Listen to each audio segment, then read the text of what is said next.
तो बीजेपी के बाद अब कांग्रेस पार्षदों की बाड़ेबंदी। पहले पार्षद जो है उस दल की बैठक हुई, उसके बाद जो है बाड़ेबंदी की खबरें आई। शाम 4 बजे बसों से जो है ले जाया गया। मुहाना मंडी स्थित रिजॉर्ट में आपको बता दें कि हेमा सिंघानिया को कांग्रेस ने मेयर पद के लिए प्रत्याशी बनाया है। अब मंत्री प्रताप सिंह खाचरियावास के आवास पर बैठक होगी। कांग्रेस के पास 53 पार्षदों का आंकड़ा है। मेयर का चुनाव जीतने के लिए 74 वोटों की जरूरत है। दीपक हमारे सहयोगी ज्यादा जानकारी के साथ लगातार बने हुए हैं। दीपक, ये तो पार्षदों की बाड़ेबंदी हो रही है, ऐसा आमतौर पर कम ही देखने को मिलता है।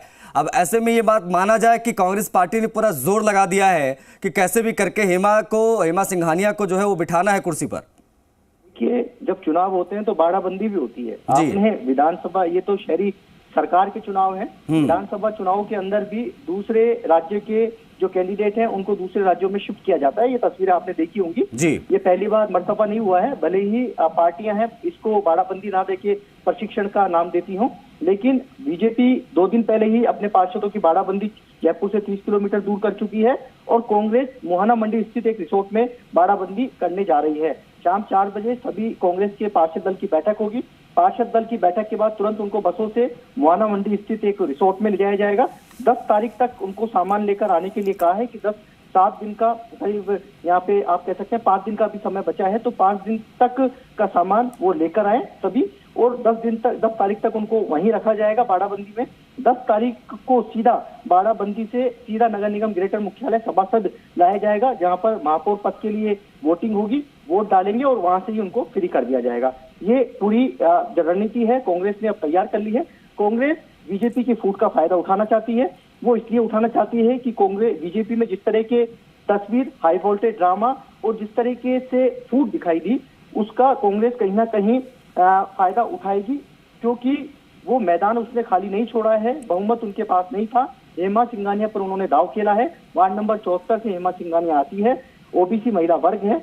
भले ही वो बोलना नहीं जानती हो, उनके मुखवाणी से कुछ नहीं निकला हो, वो बोलती है कि 146 वोट उनके पक्ष में पड़ेंगे, ऐसा संभव नहीं है। लेकिन ये जरूर है कि हेमा सिंघानिया पर कांग्रेस ने दाव खेला है, ओबीसी महिला वर्ग से आती है, लेकिन किस तरह से बीजेपी में सेंध लगाएगी कांग्रेस, ये बड़ी देखने वाली बात होगी। क्योंकि कल जो बीजेपी में मुख्यालय पर जो हाई वोल्टेज ड्रामा हुआ, उससे बीजेपी भी सतर्क हो गई है। बीजेपी इसलिए सतर्क हो गई है क्योंकि उसे लगता है कहीं ना कहीं क्रॉस वोटिंग हो सकती है, क्योंकि नाराजगी जरूर है। दूसरी तरफ जयपुर शहर ग्रेटर के विधायकों की साख दांव पर लगी है, क्योंकि पहली बार रायशुमारी के बाद रश्मि सैनी का नाम तय किया गया है। पिछली बार जब 2020 का इलेक्शन हुआ था तो डॉक्टर सोम्या गुर्जर का जब नाम तय किया था, तो जयपुर शहर नगर निगम ग्रेटर क्षेत्र के जो विधायक हैं वो विरोध में थे, लेकिन रश्मि सैनी के नाम पर सभी विधायकों ने सहमति जताई। और ये तस्वीर नगर निगम ग्रेटर मुख्यालय पर कल नामांकन के दौरान भी देखने को मिली, जब बीजेपी के जीते हुए और जो कैंडिडेट रहे हैं, जो चुनाव हारे हैं, वो उस नामांकन प्रक्रिया के अंदर रश्मि सैनी के साथ नामांकन दाखिल करवाने पहुंचे थे, जिसमें अशोक लाहौटी। कुल मिलाकर दीपक देखा जाए तो डर तो दोनों तरफ है ना।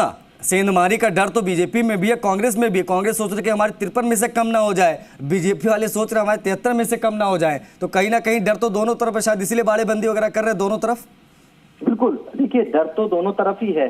बीजेपी दावा कर रही है कि हम कांग्रेस के गढ़ में सेंध लगाएंगे, उनके पार्षद तोड़कर हम हमारी तरफ वोटिंग कराएंगे, और कांग्रेस सोच रही है कि बीजेपी के गढ़ के अंदर 2019 जैसा हम इतिहास फिर से दोहराएंगे, जिस तरीके से विष्णु लाटा बाड़ाबंदी तोड़कर कूदकर वहां से भागे थे और कांग्रेस और बीजेपी के पार्षदों के सहयोग से वो बीजेपी से बगावत करके मेयर की कुर्सी पर बैठ गए थे। तो ये तस्वीर देखने को मिल सकती है। इस तरह का कांग्रेस रणनीति बना रही है कि विष्णु लाटा जैसा घटनाक्रम फिर से नगर निगम ग्रेटर के अंदर दोहराया जा सके। इसलिए मंत्री प्रताप सिंह खाचरियावास बोल रहे हैं कि उनके भाजपा के जो पार्षद है उनके संपर्क में है, वो मिले हैं, वो परेशान हैं, और उधर बीजेपी कह रही कांग्रेस के पार्षद हमारे साथ हैं। जाहिर तौर पर हम अंदाजा दीपक इस बात से लगा सकते हैं जो शहरी सरकार का ये पूरा जद्दोजहद देखने को मिल रही है, जो चुनाव देखने को मिल रहा है, कितना दिलचस्प होने जा रहा है। और ये चीजें जो कुछ दिन बाद क्लियर हो जाएंगी कि किसका दावा कितना ज्यादा मजबूत था, लेकिन फिलहाल तो बड़ा दिलचस्प, बड़ा रोचक हो रहा है ये पूरा चुनाव। बहुत शुक्रिया दीपक इन तमाम जानकारियों के लिए, तमाम अपडेट्स के लिए इस चुनाव से संबंधित।